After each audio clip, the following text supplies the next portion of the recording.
So without further ado, let me just welcome my friend, a friend to all of COFES, who's going to be talking a little bit about kind of a retrospect of the past, but maybe we could think about the future. Please welcome Joel Lord.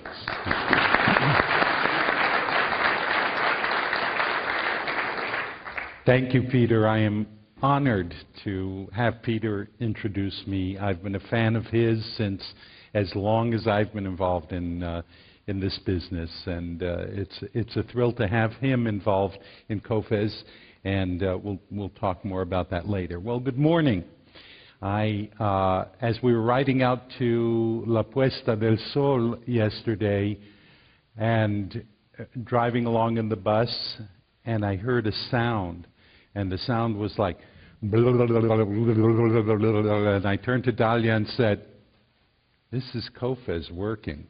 You know, this is really working." And even on the way back, when, you know, people had drunk what they drank and seen the stars and everything, there was still a pleasant hum going on that tells me that what we tried to accomplish with COFES is being accomplished here each year. Each year it's different.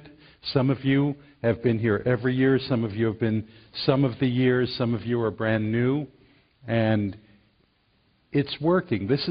We do something here that doesn't happen at any other event that I know of in our industry.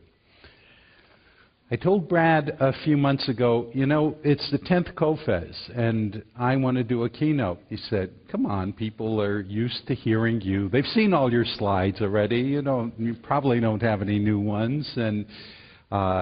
And always between us in our consulting practice, I'm the soft guy and he's the hard guy. Whenever we write a white paper or something, he says, "Gee, this is great, but it's philosophy. Remember, we're talking to engineers here.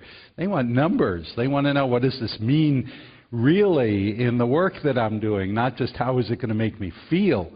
So I'm always pulling in the other direction, and I think the balance has been a good one for us. So we decided that we would call this Remembering the Future. And there is, in the Meno dialogue, Plato has got Socrates talking to this rhetorician named Meno. And Meno is boastfully saying, you know, us rhetoricians, us professional word people, we can sell ice to the Eskimos. You know, we can basically convince anybody to do anything, and we can talk about anything we want. We really are masters of the universe.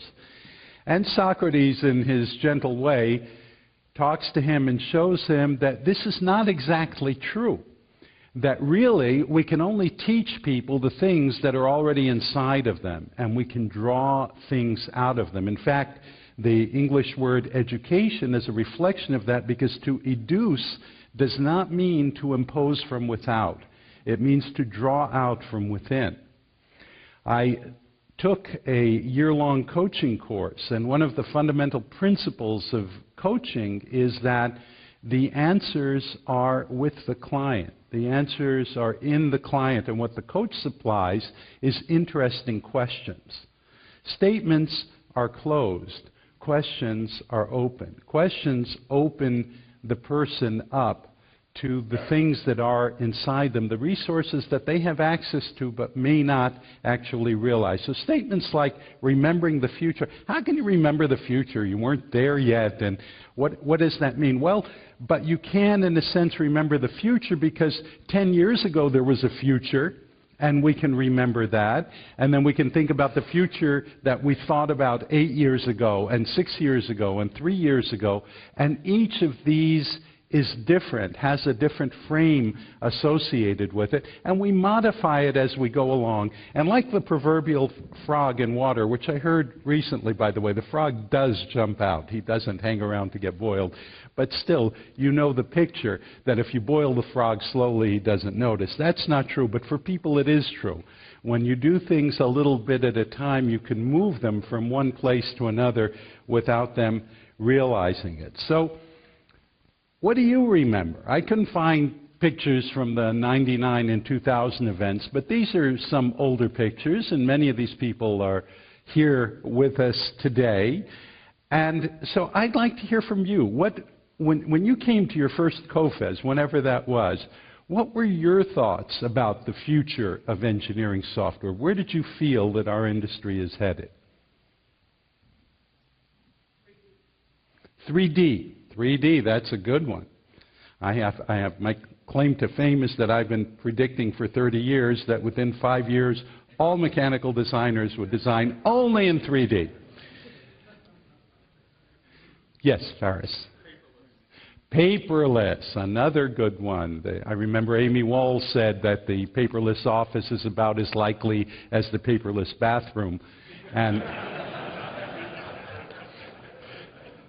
Peter. Focus on the customer, and we've made glacial progress to that. Yes, we have made glacial progress towards the focus on the customer, indeed. Any other future visions, Chuck? Easy to use. Boy, is that ever a good one. I mean, these things have become almost bad jokes in our industry. Yes, John.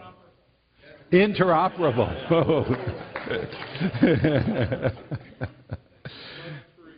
Bug-free. Wow, yes. That too. Have I got a bridge to sell you? What's that? Function modeling. All right. That's a more recent one, but a good one. Okay.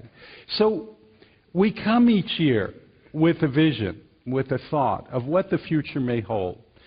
And you know, as far as I know, I'd be willing to bet that a good 90% of the crowd here are idealists in their heart. That is, they have a vision of a future that actually is interoperable, in which designers actually do use 3D, in which customer care and customer service are not these ugly jokes like you want it when kind of things. But we've all been disappointed. And so we bring our disappointments and we cover them up with a layer of cynicism, a bit of a sneer. And yet COFES is a place where we can let down that guard a little bit and come and say, you know, maybe we can draw a little closer. Maybe some systems thinking can actually change the educational system. And there are things we can do. So as I think of the future, I go back to what has the future been about for us. David Cohn just told me that there is a band, a British band from circa what year? 70s. From the 70s, a band called Nectar that actually had a song called Remember the Future. And I asked him to sing it for us, but he declined. But it's something to think about. So the automation of design, I mean, I used to take such offense at the acronym CAD because it was computer-aided design, but there was nothing in the automation of design in CAD. It was all about the automation of drafting. In other words, there was no automobile. It was about the horseless carriage. And what's the difference between an automobile and a horseless carriage? Well, you can just hear it in the name. A horseless carriage is characterized by the absence of a horse. You know, it's not about automobile, that is the self-motion, the ability to direct your motion. The fact is, Marshall McLuhan said that every new medium first must replicate the functionality of the medium that it replaces. So we had to have horseless carriages first. I guess, in a sense, we had to have Windows 2, which I remember the copies of John Herstick's first commercial product from Premise actually came with a copy of Windows 2. It came with a copy of the environment. So you could, on your DOS machine, you could actually have this windowed environment. It was so pretty. It was truly amazing. It was almost like a Mac, and but it wasn't quite there. But it was a vision of possibility. It was a vision of what could be. Shrinking computers, it's hardly even bears talking about. And yet there is something important for us to know. You cannot tell your velocity at any given moment because we don't have sensors that are built for detecting velocity. All we feel is acceleration. So we know when we're speeding up or slowing down. But, you know, we're hurtling along on the face of a ball that is moving pretty quickly in rotational motion and pretty quickly around the sun, and that whole business is moving pretty quickly in some direction in space, and that whole business is moving, et cetera, et cetera, et cetera. And somehow we are biased to experience all that as stability. This is where we are. And in fact, just having different frames of reference, as Jack Ring was talking about transformation, sometimes just embedding a problem in a different space reveals the answer right there. In math, we used to say that phrasing the question is 90% of the solution. So this notion of embedding things helps us do things, and shrinking computers is just an astonishment. We have no concept of what it means. In his book about the much vaunted Japanese fifth-generation computing project from 20 years ago, Ed Feigenbaum and his co-author Pamela McCurduck talked about the fact that order of magnitude increases in anything are perceived by individuals as qualitative changes. So going from 10 miles to 20 miles an hour, you're going faster, but going from 10 miles an hour to 100 miles an hour, it's like a different kind of motion.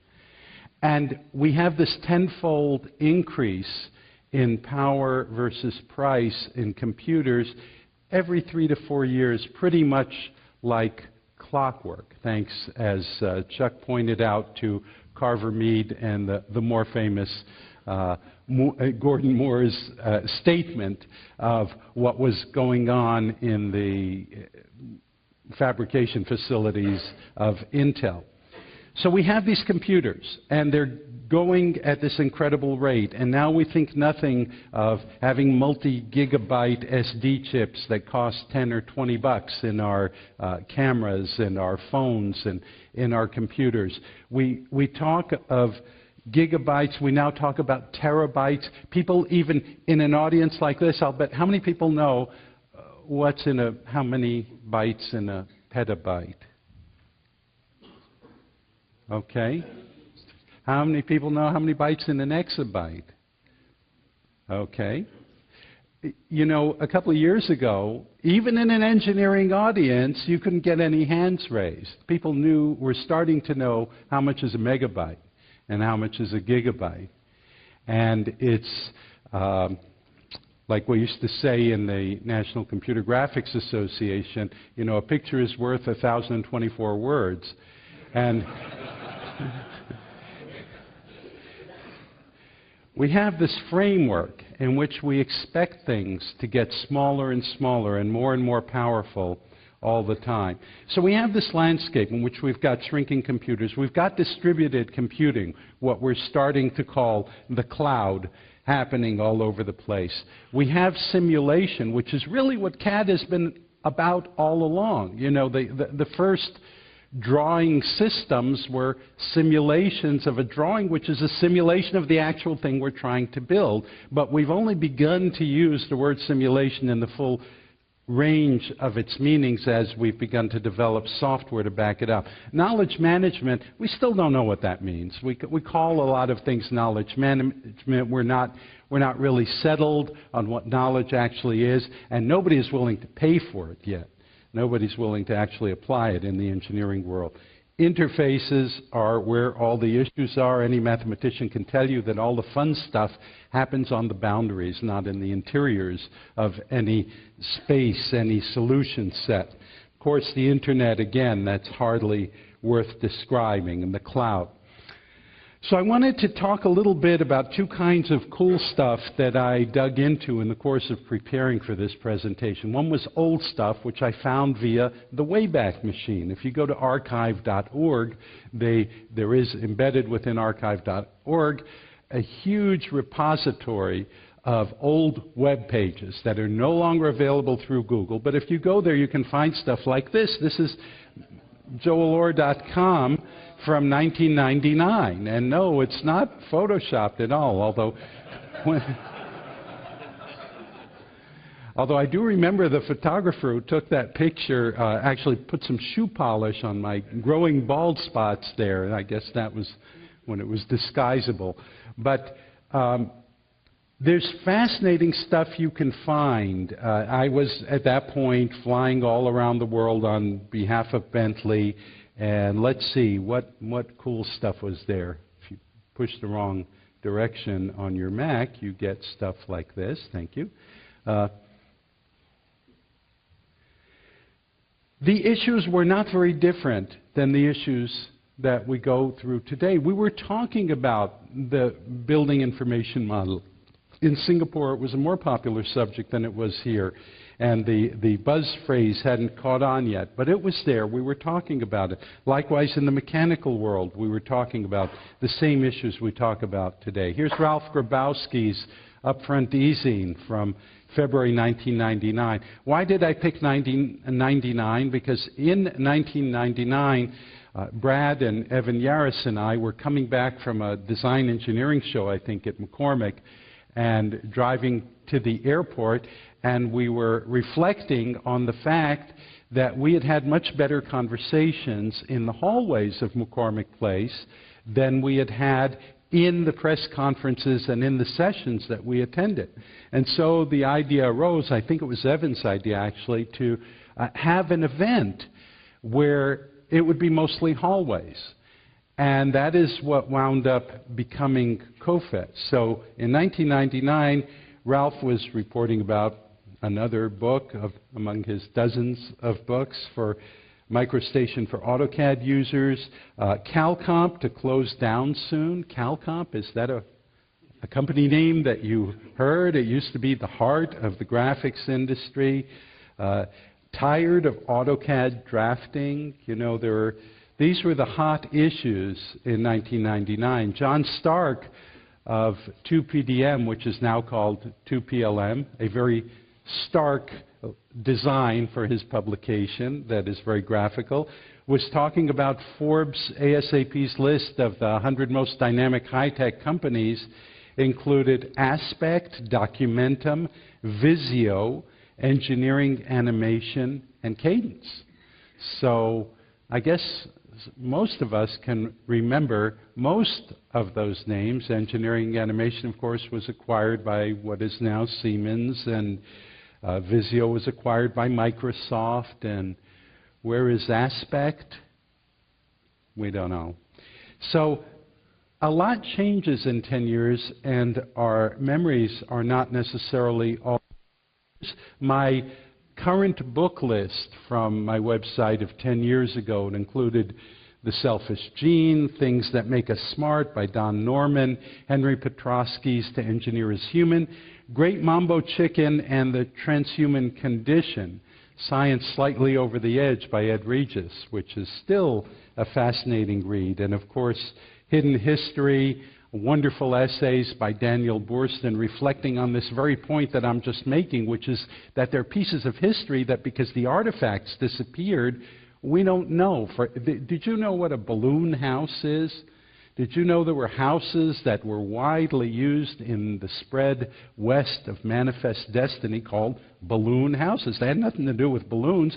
They were just made in a modular way so that when the border moved further west, you could tear them down, stick them in the Conestoga, and carry them to the next edge of the frontier. But they were made of light pine, and the pine did not last, and many of these houses simply did not hang around. The most popular form of literature in the late 1800s was the two-penny novel.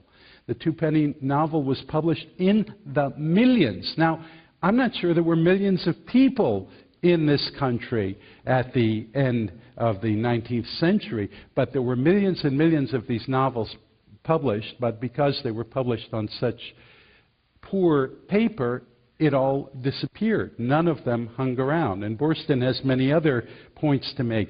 Now, there's a whole other issue of permanence that we'll talk about. And of course, there's Ellie Goldrat's The Goal, which is still a very good read. So that's kind of where we were 10 years ago. And then I thought, well, I usually jazz up my talks with some videos or some modern things, but now there's TED.com, and you can't outdo them. There's no way to pull all the cool stuff over there. So let me just tell you, TED.com. You want to see cool stuff? Go there, and you will see you can spend your whole life never catching up with all the good stuff that happens at TED. Brad actually attended TED this year, and he's still digesting all of the stuff that he saw there. One that I would like to highly recommend is a presentation that was actually done at TED in 2002, which is, you kind of see it top center there, Emily Levine's Theory of Everything. Emily Levine is a very serious philosopher who happens to be a stand-up comic.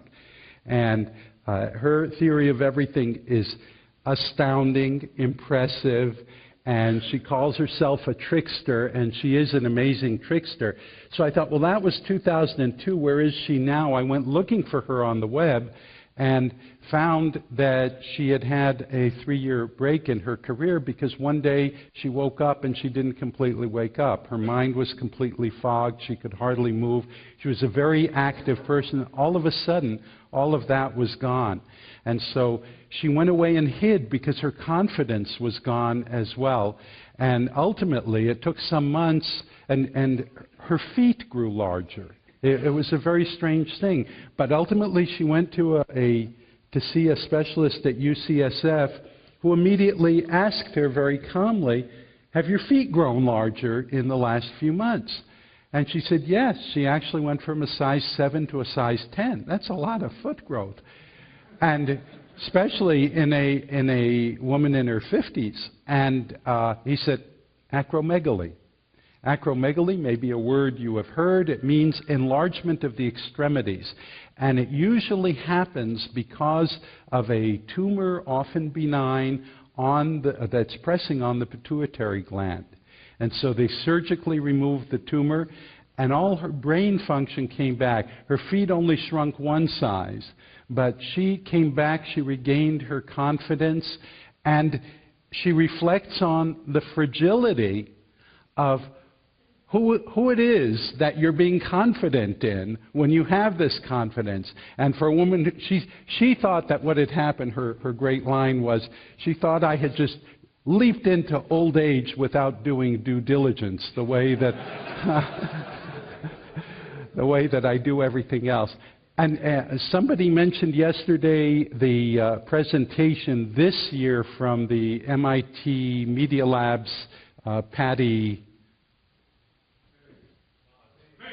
Thank you, Mace. With the device about this size that has a projector and a camera built into it, and of course a wireless connection. So you go up and this guy sort of looks familiar, but the face identification says this is John Petty and he's interested in all kinds of things, and projects the information on his chest so I can say, John, great to see you. How's the smart car doing? And but this is real. Or in the demo, you'll see, if you want to know what time it is, you draw a circle on your wrist, and the projector projects a watch there.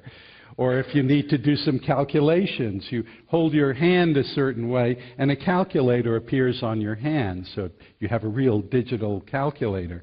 And amazing, amazing things. And the amazing thing about TED is it's not about technology. It's about impact. It's about society. It's about things that are changing.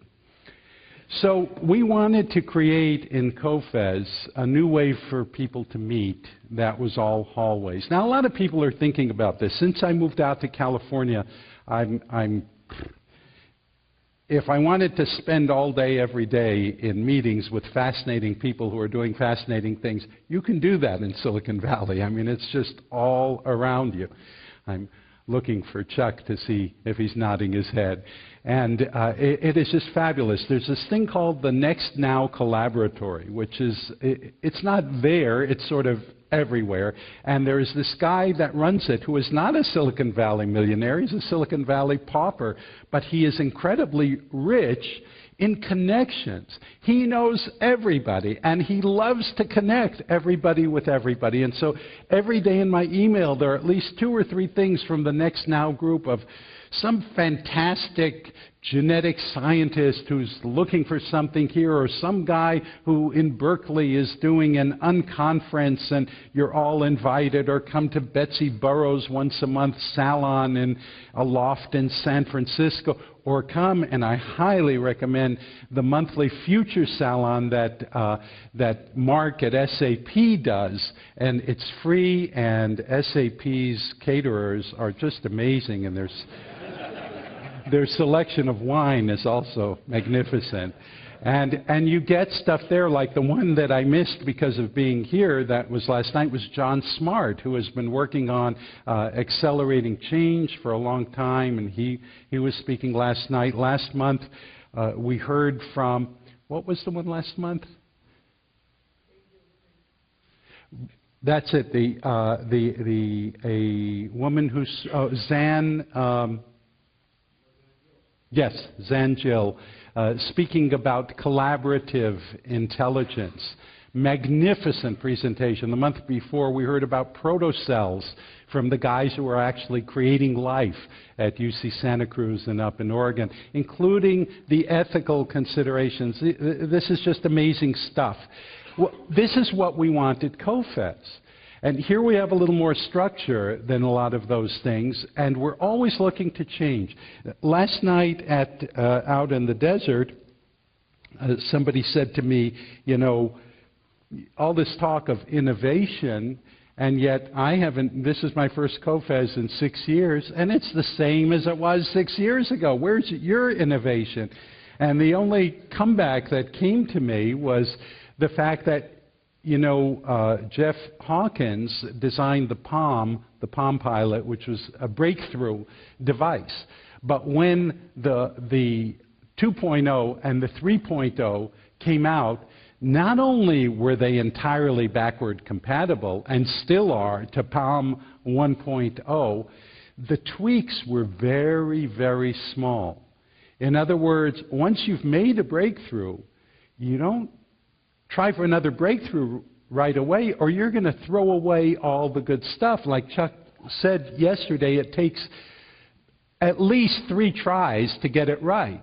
After all, engineering, as you may have heard me say, is a non-deterministic activity. We don't have a set of requirements and then some formula for coming up with an optimum resolution of that set of requirements. The process is one of trial and error. There is no negativity in the error. There is no bad stuff going on there. The error simply tells you how far off you are from where you want to be. And where you want to be can change in the process as well.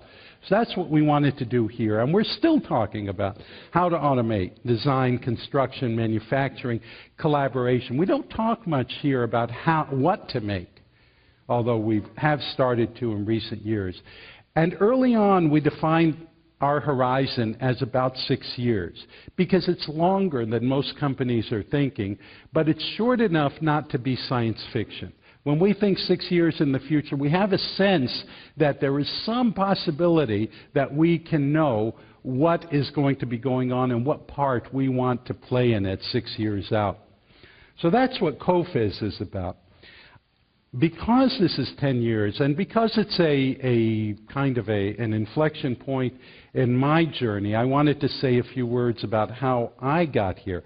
I started in the world of computers. I came out of math, and since a lot of computer people came out of math, they think that's a natural progression. Not for me. I was the kind of mathematician that was in math because he hated numbers. I didn't like numbers. George Miller's 1955 paper called The Magic Number 7 plus or minus 2, which is well worth reading and speaks about things like short-term memory, has the very, very best opening line of any scientific paper I ever read. And it's one that I could identify with deeply. The opening line of this paper is, "I am being persecuted by an integer." And Miller is a cognitive psychologist at Princeton. He's still there. He's in his 90s, and he still works. And he was saying that the number 7 kept turning up in all of his studies. And being not only not a mystic, but kind of an anti-mystic, he was saying, what's up with the number 7? What's this about? So he did enough experimentation to satisfy himself that it was just a statistical anomaly that 7 kept showing up. And that's why the name of the paper is The Magic Number 7 plus or minus 2. The plus or minus 2 is his reflection on the fact what a lot of people got out of the paper is just the small segment on short-term memory. Our short-term memory can hold about 7 plus or minus 2 chunks at a time. Well, since most of us have to deal with more than 7 chunks at any one time, how do we deal with it? The answer is we go through this process that is called chunking, namely the partitioning of the problem space into pieces. And the problem is that we adopt chunking strategies not in the womb, but in infancy. Our chunking strategies are things that, for whatever circumstantial reasons, we learn when we are very young. And because these things are not spoken of, we do not learn to modify them. And sometimes chunking strategies, just like emotional strategies and ways of dealing with challenges that we learned when we were 2, are not exactly appropriate when we're 42 and trying to have a peaceful marriage or a good job and so on. And yet many of us, and I include myself in that, are still stuck in those chunking paradigms. And it is well worth our time to think about these things and to find ways to modify them. More about that in a few minutes. So, anyhow, I was the kind of mathematician that did no numbers. I was in algebra. I was in category theory and topology, and you don't need numbers for that. That's all shapes and ideas. And because I was working as a tech writer, I got into computers in 1969, working for a company called Compat on Long Island. Compat made data concentrators. Data concentrators were these small refrigerator-sized boxes built around a Honeywell DDP-316 computer, one of the first 16-bit computers out there, and they took 96 telephone lines and multiplexed them into a single telephone line using state-of-the-art technology. And in that company, I got to learn about things like microcode, and I even wrote a compiler and, real system-level stuff. I wrote one of the first word processors. It had to live in 4K. That's K as in kilo, that's 4,000 bytes. So I had 2K for the assembly code that did the word processing, because I needed the other 2K to represent the page of text you were working on. And I did right-hand justification and river elimination and all this cool stuff you can do in 2K of cleverly written assembly language code. Of course, you can also reproduce the whole Bible on the head of a pin, but who would want to, is the question. I mean, what resource are you trying to conserve here? Anyhow, that's how I got into computers. And then a couple of years later, I moved to Nashville and became systems manager and fell into this opportunity where the governor had just declared that traffic accidents were a major challenge for the state of Tennessee. And Nashville had just become one of the first 2 combined city-county governments in the nation. And so there were some federal monies available, and they said, we need to reduce traffic accidents. And the first step in doing that was geocoding. And so they talked to me about, could we do automated mapping? Well, I didn't know anything about mapping, so I went and started telling companies in the field that I had money to spend on automated mapping, and I found lots of people who wanted to educate me. And the one I actually wound up with was a little company in Huntsville, Alabama that had just spun out of IBM's Federal Systems Division. And they were 30 people who had pooled their life savings and created this little company called M&S System, founded by Jim Medlock and Terry Shantzman. And they looked, and they had done an integrated circuit design system for the Army, and they kind of looked at the map of Metro Nashville and said, well, it sort of looks like it's got more squiggly lines than an IC, but kind of looks like, we don't know much about mapping, but we know about IC, so we can do this system for you. So they won the bid, and then we found out that the system could not do squiggly lines. It could only do straight lines. And so that was a challenge. So we invented lots of things there. And, of course, that company went on to become Intergraph, because when they were going public, their major distributor in Western Canada, John Mostert, his distributorship was called Intergraph. And he offered Medlock the name, and Medlock took it. And the rest, as they say, is history. Intergraph has had its ups and downs. They now looks like they're on another up, which is a good thing for them. I founded, just a couple of years later, a magazine which I called Computer Graphics Magazine. SIGGRAPH hadn't really gotten going quite at the time, so there was no conflict there. And a couple of years later, I held a conference, the first commercial, I believe, computer graphics conference called CG77 in Milwaukee. We're almost destroyed because the airport was fogged in that night, so instead of 80 people, we had like 20 people come in, just enough to pay the hotel bill, kind of put me off of conferences for a while. But it was exciting, and I brought together people doing computer graphics. It was at that conference that somebody offered to buy the magazine from me. Well, the magazine had only debts at the time, so I took them up on the offer. That magazine ultimately became Computer Graphics World, which many of you are familiar with. Then I helped found something called the National Computer Graphics Association. I hope you notice that I very quickly got beyond any real work of actually producing code or stuff into the meta work of magazines and associations and so on. And then a few years ago, I think we gave out copies here of a book that I wrote called Structure is Destiny. It was my 25 years later response to Tom Peters' book that Tom Peters and Bob Waterman's book, In Search of Excellence, that invented the genre of business book. And it sold 2 million copies. The problem with it that it was descriptive but not prescriptive. It didn't say what makes an organization excellent. It just said these 54 organizations meet these 8 criteria, but no indication of how to get there. And so I wrote this many years later, opining that the structure of the organization is what makes it different. And again, this really resonated with something that Chuck said. Maybe it's an idea I stole from him earlier without realizing, which is that he said that what Silicon Valley learned was about how to work in teams on projects, that the project culture became dominant. And this was one of the enabling factors for making Silicon Valley what it ultimately became. And so that's what that book is about. It's very easy to read, but that has become a theme in my life, that structure is destiny. So when I recently, on one of my business cards now, it says, write a book in 30 days. And I hand it to people, and they look at it, and they roll their eyes, and they say either like, no way, or they say, oh, maybe you can, but not me. So I was getting frustrated by these responses. So on January 11th, I started a Facebook group.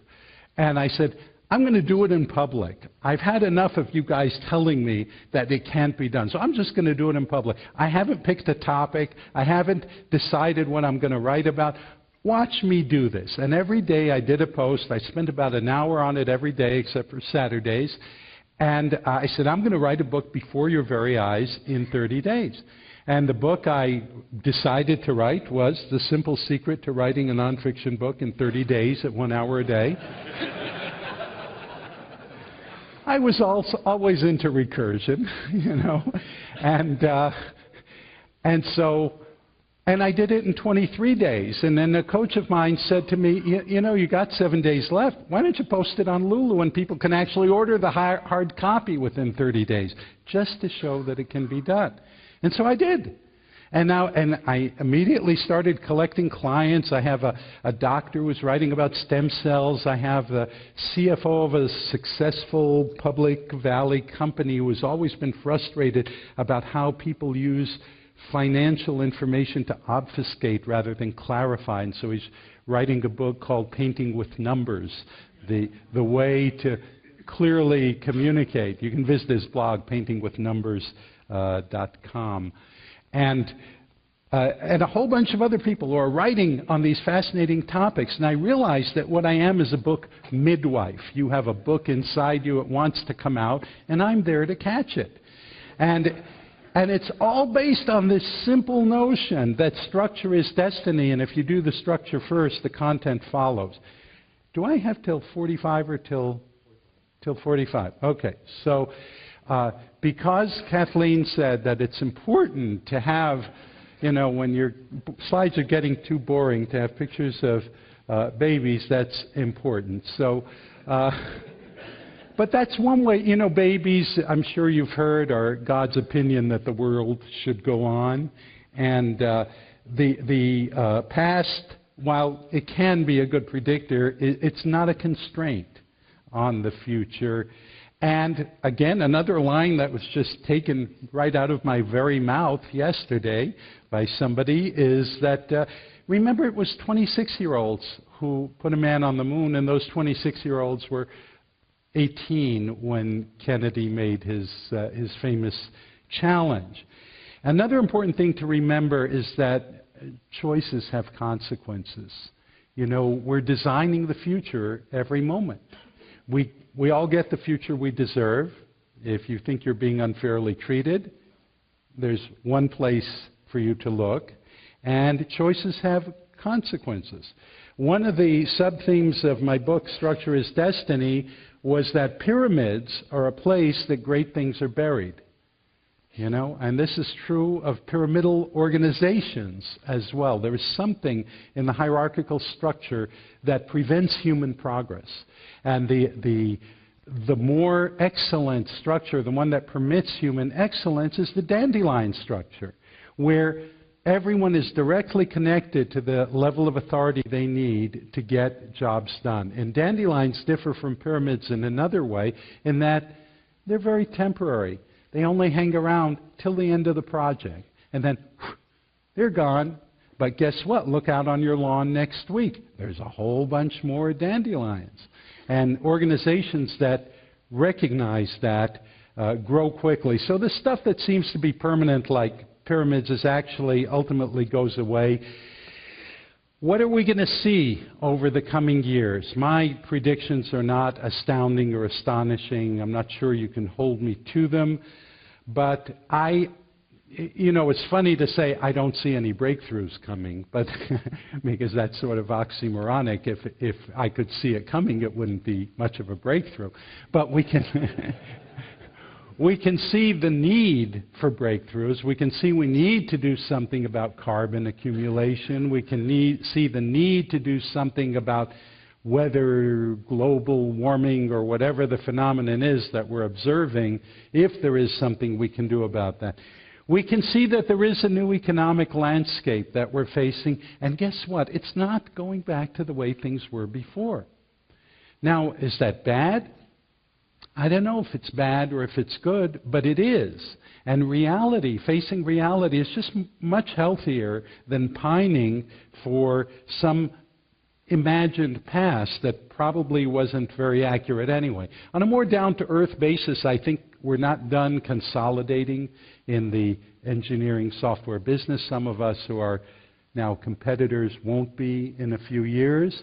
And China and India, what more can one say other than spending a whole year saying about the implications of demographics and changes in government and lifestyle and what the internet is bringing to the world.